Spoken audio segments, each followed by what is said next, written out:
eu estou trabalhando em alguns assuntos, né, dentro daquilo que eu gosto, dentro da ética, da moral, e um dos assuntos que tem me chamado a atenção é perceber alguns desenvolvimentos dessa chamada inteligência artificial.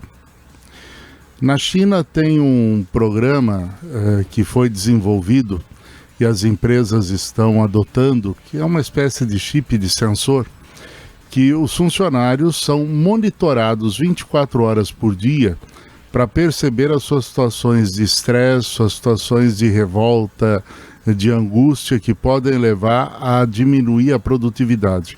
E isso é controlado diretamente pela empresa, e quando eles percebem essa situação, é mais difícil do funcionário conseguir emprego, ser contratado.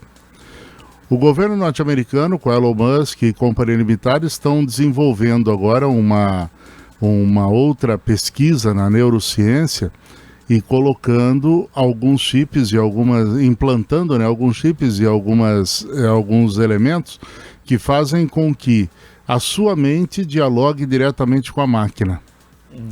Ou seja, tudo aquilo que eu pensar, o meu computador sabe identificar e sabe transmitir isso, né?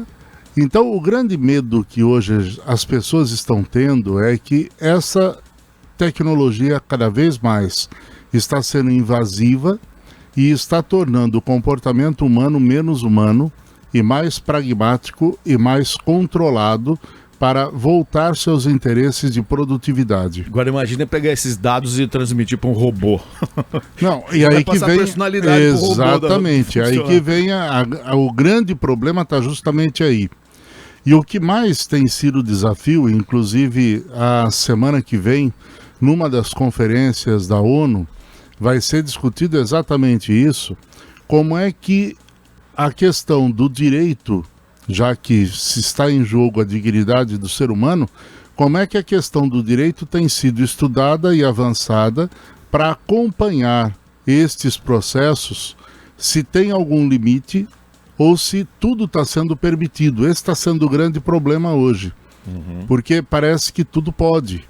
Então as pessoas entram nesse mecanismo todo e começam a desenvolver determinadas técnicas de pleno controle, onde as pessoas perdem a sensibilidade. Então isso voltado para práticas de governo, para práticas industriais, para práticas comerciais, é extremamente complicado.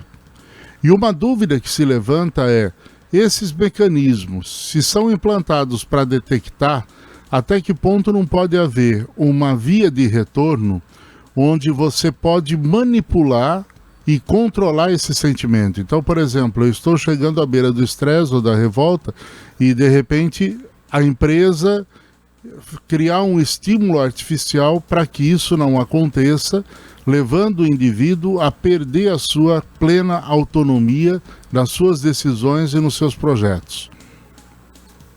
Quando eu crio um mecanismo onde eu tenho contato direto com a máquina também passa a ter contato direto comigo. Então, um vírus dessa máquina poderia infectar até que ponto esse mecanismo do meu cérebro. Olha a complicação que nós estamos chegando nesses tempos de modernidade e que essas ideias de inteligência artificial vão muito além de produzir um trabalhinho de escola, produzir um artigo, produzir na internet. Agora tem até livro. Se você quiser escrever um livro, você dá as ideias centrais e a inteligência artificial desenvolve o livro para você. Em prazo de uma semana, esse livro está pronto para ser impresso.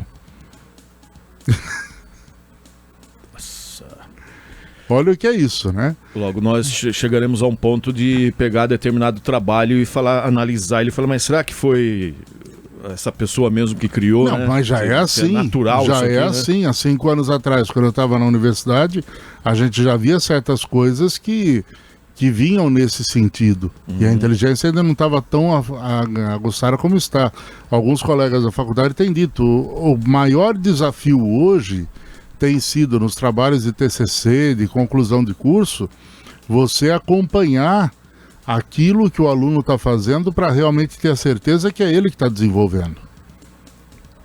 Porque hoje esses mecanismos de produção, esses chats de produção, todos eles têm produzido coisas que parecem humanas inclusive repetindo alguns pequenos erros, algumas coisas que é para disfarçar que foi feito por computador.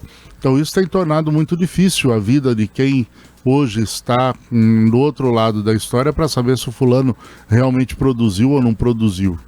Por isso que a redação, acredito que tem um peso fundamental no Enem, né? Para quem empresta. Exatamente.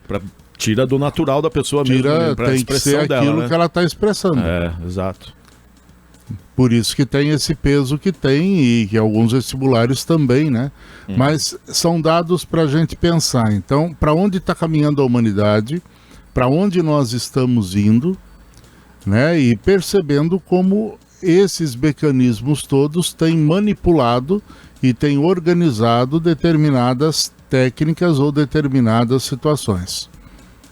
Né? Então esse é um ponto para a gente pensar, refletir, imaginar o que vem por aí para a gente, pela frente, para a gente poder entender e compreender aquilo que é desafio para a vida da gente pela frente. O Brasil tem tanta coisa menor para a gente pensar, mas eu estava trabalhando nisso, então eu falei, vamos falar um pouquinho disso, porque são desafios que aí estão e que às vezes a gente olha para o assunto e diz, é modernidade, é coisa boa, mas que traz esse desafio muito sério para a gente pensar como é que o ser humano está, ao invés de criar o robô que pensa, nós estamos tornando o ser humano um robô dependente da máquina na qual ele é manipulado para agir. Esse que é o grande problema, que é a inversão que nós estamos assistindo. O robozinho aqui. Sim. Né? tá tudo na mão. Aqui praticamente você faz tudo hoje, né? E quando você pega esse celular, se você costuma mandar mensagem, quando você começa a digitar alguma coisa, ele já te dá todas as palavras que você costuma usar pela frente. É verdade. E daí você tem que reescrever. Quando não é aquilo que você quer falar, ele já tem que reescrever e recolocar. Então é interessante a gente perceber isso, porque a gente às vezes comete umas gafes feias do celular, porque você vai escrever, né? Bom dia, Marquinho. Você põe bom dia ele, né? E sai outra coisa, né? Então, se eu falo sempre, por exemplo, ao invés de falar com o Marco, fala com o Maurício, ele já sai Maurício, não sai Marcos.